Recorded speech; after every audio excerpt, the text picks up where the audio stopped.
Hello बच्चों, let's read the given question. The question says the selling rate of a radioactive isotope is decided by its activity. What will be the second hand rate of a month old uh, phosphorus 32 sample with half life 14.3 days if it was originally purchased for 800 rupees? ठीक है. So यहाँ पे we need to have idea about what exactly is the meaning of activity. ठीक है. So by radioactive decay law हमने पढ़ा है जो रेट ऑफ डिसइंटीग्रेशन होता है it is equals to lambda N, जहाँ पे लैम्डा क्या है हमारा डीके कांस्टेंट है N with a negative sign. अब यहाँ पे also we need to understand ये जो टर्म है D N by D T हम इसे एक्टिविटी भी कहते हैं दैट इज ए. ठीक है ना. अब यहाँ पे also we have derived an important relation that is N is equals to N naught e raise to minus lambda T. ठीक. अगर हम यहाँ पे केयरफुली एनालाइज करें सो एन जो है ये क्या होता है that is number of undecayed element या undecayed nucleus at time T and N naught क्या है it is the number of initial number of nucleus we can say. ठीक है. ऑल्सो अगर हम बात करें हाफ लाइफ की सो हाफ लाइफ क्या होता है it is the time in which जो प्रेजेंट या फिर पेरेंट न्यूक्लिया है वो हाफ हो जाए इनिशियल वैल्यू के. That is this is the condition N will be N naught by two and N naught by two e raise to minus lambda. अब T यहाँ पे टी हाफ हो जाएगा. सो ये रिलेशन भी हमने ऑलरेडी कैलकुलेट किया हुआ है. So we need to be careful with the result और हमें रिजल्ट याद होने चाहिए to solve the problem. And यहाँ पे using this result we will try to answer the given question. अब यहाँ पे वी कैन सी दैट हमारे पास एक्टिविटी के बारे में हमने बात की है. So activity is nothing but it is lambda into N. So ये बात तो हमारी को क्लियर हो गई. अब यहाँ पे अगर हम देखें सो वी कैन राइट जो इक्वेशन है हमारे पास that is N is equals to N naught E raise to minus lambda T.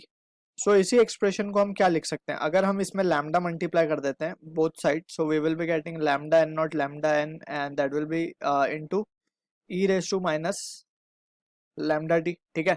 सो ये क्या हो जाएगा lambda N will be what ये हो जाएगा हमारा activity upon initial activity and that will be equals to minus e raise to lambda by T e raise to lambda T. ठीक है. अब इसके लिए अगर हम केयरफुली देखें सो हमारे पास हाफ लाइफ गिवन है. ठीक. तो हाफ लाइफ की मदद से we will try to solve the given question. अब क्योंकि we have to have the value of lambda so lambda find करने के लिए हमें हाफ लाइफ पता होना चाहिए. सो हाफ लाइफ हमें पता है कि हाफ लाइफ क्या होता है it can be written as 0.693 by lambda. So यहाँ से हम लैम्डा की वैल्यू क्या लिख सकते हैं it can be written as e raise to minus of 0.693 divide by T half लिखा जा सकता है इसको. ठीक है. Into T. सो यहाँ से what we can write is we can say a by a naught will be equals to e raised to minus of 0.693 into t. कितना गिवन है टाइम हमें गिवन है 1 मंथ. ठीक है ना. सो 1 मंथ मीन्स 30 डेज ले लेते हैं हम divided by T half is 14.3. ठीक.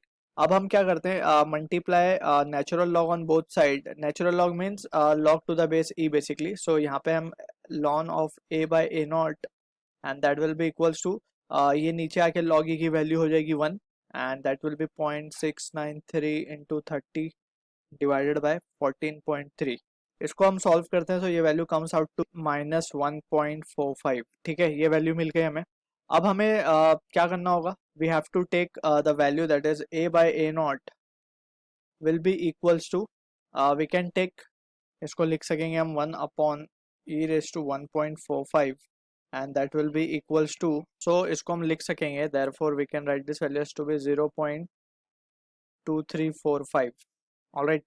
फाइनली हमें फाइंड क्या करना है we are interested in finding second hand rate यानी कि बेसिकली और हमसे बोला गया कि सेलिंग रेट क्या है selling rate is dependent on its activity यानी कि हमें basically we are interested in calculating the value of A. So A क्या हो जाएगा ए नॉट इंटू 0.2345 और ए नॉट क्या है A naught is the initial activity और इनिशियल एक्टिविटी इज डिपेंडेंट और उसी का सेलिंग रेट क्या है हमारे पास 800 है initially. So 800 into 0.2345 and that will be equals to 187 rupees. So this is the answer to the question. I hope you understood the solution. All the best.